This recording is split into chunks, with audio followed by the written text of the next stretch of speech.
we are, as an industry, more reactive to designing things than proactive.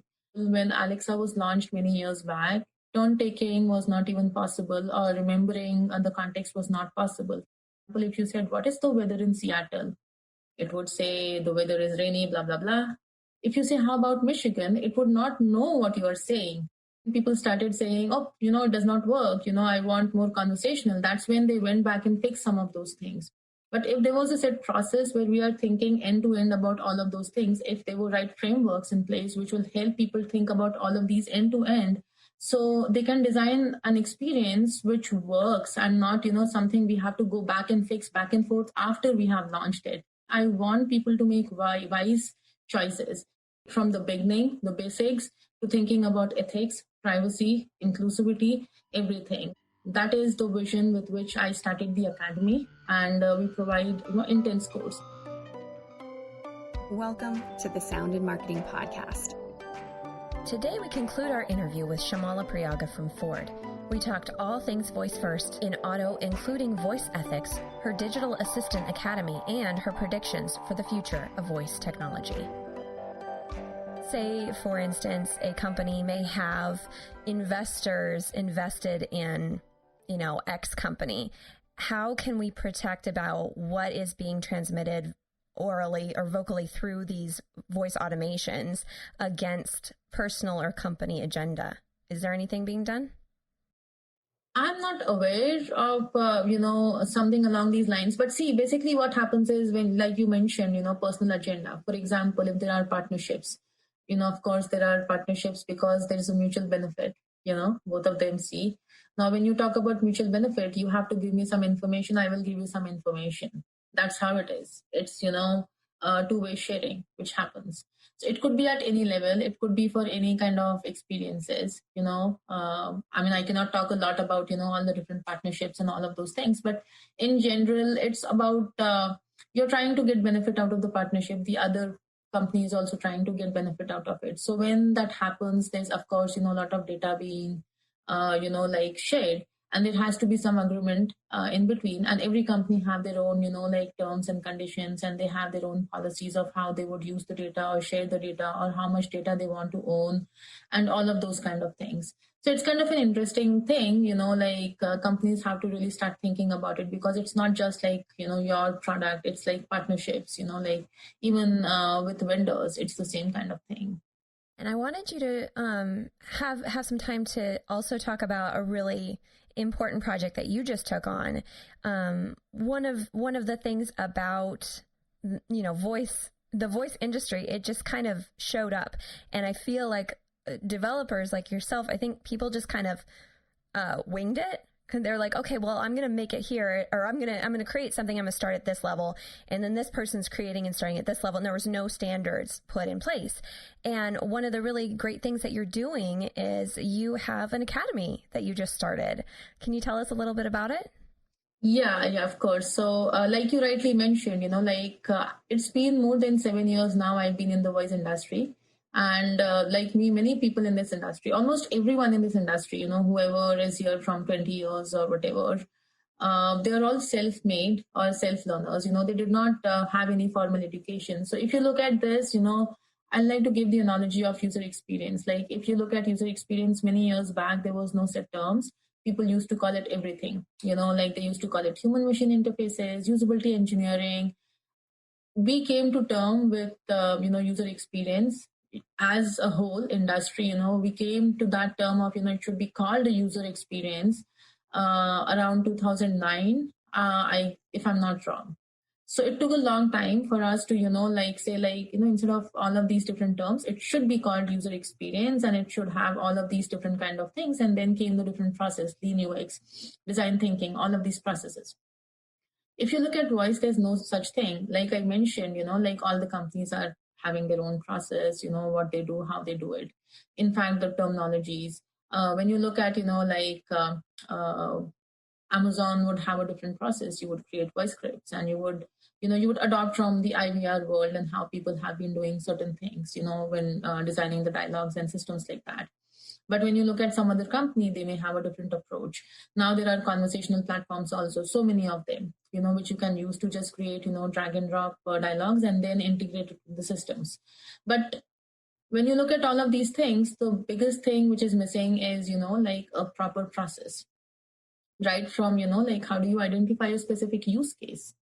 Like anything could be voice enabled nowadays. Does that mean that we have to voice enable everything, or does that mean that we need to be wise about what do we want to voice enable? From that point to like testing it out, we have to think about everything. What I also realized was like we are as an industry more reactive to designing things than proactive. Simple example, when Alexa was launched many years back, tone taking was not even possible, or remembering the context was not possible. For example, if you said, "What is the weather in Seattle?" it would say, "The weather is rainy, blah, blah, blah," right?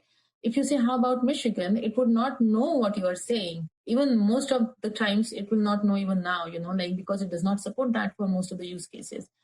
So what that means is, when people started saying, "Oh, it does not work, I want more conversational," that's when they went back and fixed some of those things.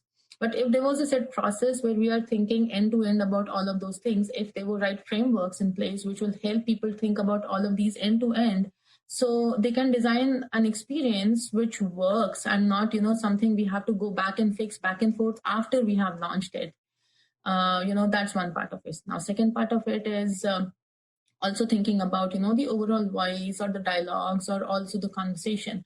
For example, when Amazon launched Alexa, it was great, and they launched with this name Alexa because of the Alexis library. I don't remember the exact location where it was, but I think the Alexandria or Alexis, I don't know, some library, I think Alexis. So that library is huge and has a lot of information. So they were trying to make some analogy with that, and that is why they named Alexa. But they did not think about, like people who already have, shared the names, how much they will suffer and to what extent. And now what happened was, people who are, like sharing names with Alexa, they were being bullied to the extent that some people got into depression. So what we are doing is designing a reactive solution, not proactive solution, thinking about all of these. And through the academy, I want people to make wise choices. So I want to teach them everything about, like right from the beginning, the basics, to thinking about ethics, privacy, inclusivity, everything. So that is the vision with which I started the academy, and we provide, intense course. Again, you cannot become a designer with a 4 weeks course or a 6 weeks course, and claim that you are a conversational designer or a voice interaction designer similar to UX. It's a discipline, and you need to understand ins and out. You just cannot, do that. And with the academy, the whole goal is setting the standards so that we can have set processes, we can have set frameworks, which is tried and tested and will work with any kind of things. We are designing privacy frameworks. We are designing ethical, inclusive design frameworks. We are designing conversational design frameworks. So when you're designing something, you are designing a holistic solution and not just, something like, oops, what, like Alexa did. What, we designed a solution, but it does not work for deaf people, so now we have to show something on the screen. So let's launch Alexa Show, So I feel like, there's a lot which is happening. We are just experimenting, trying, testing, we're just going back and forth, but we are not really thinking about it holistically. I think also setting these systems in place will save us so much time, and then people can get to the actual creative element of it. They've got their foundation set, so now they can just go. And you made a very good point about the deaf. I feel like it's kind of working backwards with hearables and audibles, and trying to set it in place with something that's already set in place. So it feels very like we're untangling a knot right now. That's what it feels like to me. So totally. I'm glad that you're putting this academy together, and I hope that you have lots and lots of takers for this, because thank you. This needs to be put in place. I believe Noelle Silver was talking about how she's working with Hacker University right now to put together actual course studies in machine learning, developing machine learning as well. So I applaud both of you for doing that. you've been in the voice industry for, like you said, about 7 years. What would you predict the future of voice to be? And this could be anything. This doesn't have to be automotive, because you've got your hands in lots of different things. But where do you see the voice industry in 5 years, in 10 years?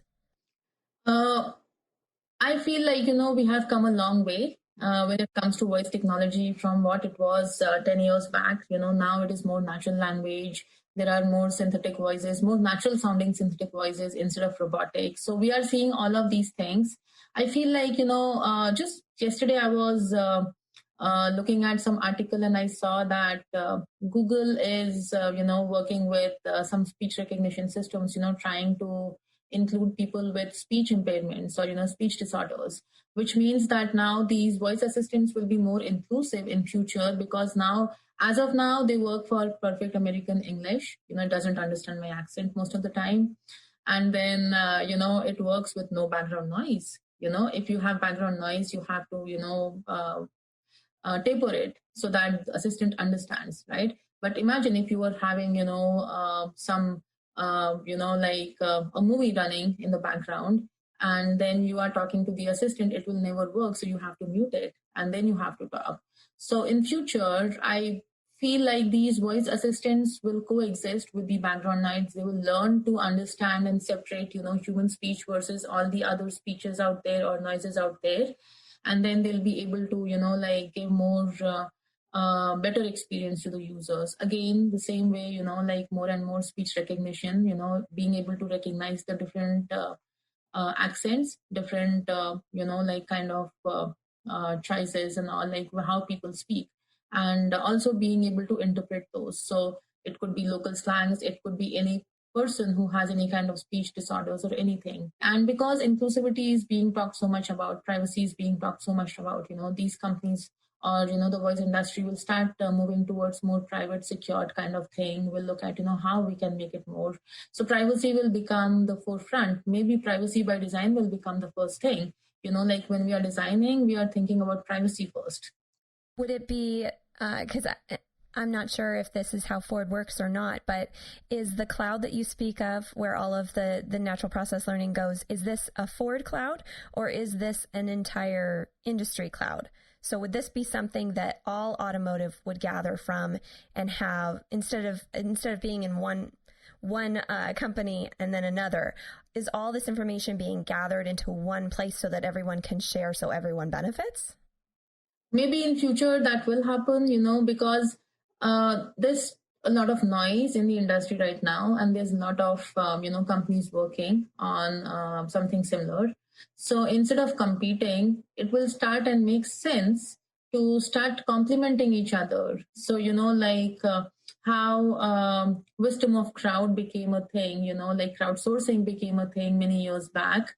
The same kind of approach will start happening with, like all of these kind of voice related stuffs, because in the end, we all want the users to benefit, right? And if as a user, you have the choice to select which one, that's a different. But now if you have multiple assistants, like, and you want to choose one, the other assistants are not being used as much because, it's all about marketing gimmicks and all of those stuffs. So eventually it's not going to benefit. So what will help is complementing each other, maybe arbitrations, maybe coexistence, like existing within the same ecosystem and being able to arbitrate or share the data in the cloud so everyone gets the same kind of. It requires a lot of data, it requires a lot of training and all. And I don't know how that will play, but maybe that is the future, that may happen. I would like that. I'm very optimistic. I feel like if we play well together, we'll help each other. It's not it's not this person's going to benefit over this person. I think that in entirety you're going to have a better product and people will be happier with what you deliver. So I'm looking forward to that day. I hope that everybody kind of works together. Right.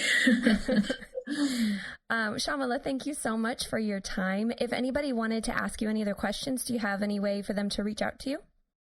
I'm very active on LinkedIn and Twitter. So, they can reach me on LinkedIn. They can just search my name, Shyamala Prayaga, or they can look me up at Twitter, S Prayaga, which is my last name. the first word of my first name and last name. And I'll put this all in the show notes as well as the link for your Digital Assistance Academy. So Thank you. thank you so much for your time. I appreciate it. My pleasure. I'm very excited to announce that I will be launching a course on sound's power and influence in marketing in early 2021, where we'll be discussing what sound is and where it came from, the origins of advertising, advertising today and predictions for the future, sound's role in decision-making and buying power, and how our brains process sounds to create choice and reaction. To sign up for early details, go to soundandmarketing.com or follow me on all the socials. For inquiries on sonic branding development or consultations, you can find me at Dreamr Productions. That's DREAMR Productions.com, LinkedIn, and Facebook. You can also email me at Jeanna, Jeanna, at dreamrproductions.com. All links will be provided in the show notes. For more of the Sound and Marketing Podcast, don't forget to follow, subscribe, and share. You can find us on iTunes, Spotify, Google Play, iHeartRadio, Pandora, and Stitcher. This episode was produced by Dreamr Productions and hosted, written, and edited by me, Jeanna Isham. Let's make this world of sound more intriguing, more unique, and more on brand.